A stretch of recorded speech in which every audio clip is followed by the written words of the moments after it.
SIR বিহারে যে বিভৎস পরিণতিকে আমরা প্রত্যক্ষ করলাম, পশ্চিমবঙ্গের মানুষ হিসেবে আমরা দেখছি এই এসআইআর এর এই পর্যায়টার মধ্যে নতুন করে অনেকগুলো পরিঘটনা আছে। একটা হচ্ছে বিজেপি শাসিত রাজ্যগুলোতে বাংলাভাষী পরিযায়ী শ্রমিকদের উপরে আক্রমণ নামানো হচ্ছে, সেখানেও কিন্তু টার্গেট করা হচ্ছে সংখ্যালঘুদেরই সবচেয়ে বড় করে টার্গেট করা হচ্ছে।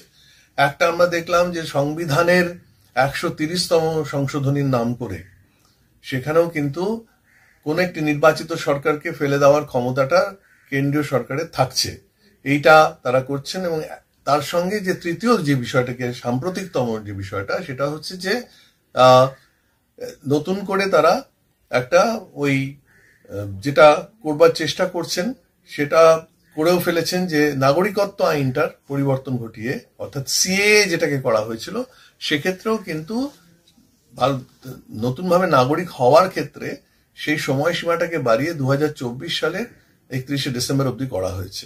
অর্থাৎ মুসলিম জনগোষ্ঠী ছাড়া বিভিন্ন প্রতিবেশী দেশে যারা আছেন, শুধু হিন্দু নয়, তার সঙ্গে জৈন, বৌদ্ধ, অন্যান্য ধর্মাবলম্বী, তারা নাগরিকত্ব পাওয়ার জন্য আবেদন করতে পারবেন, একমাত্র মুসলমানরা পারবেন না। সুতরাং তাদের যে হিন্দু রাষ্ট্র তৈরি করার যে পরিকল্পনা, যে প্রকল্প 100 বছর ধরে তারা করছেন, সেটাকেও এই এসআইআর এর মাধ্যমে তারা সেটাকে ফলপ্রসূ করার চেষ্টা করছেন। সুতরাং মানুষকে সেখানে সচেতন হতে হবে।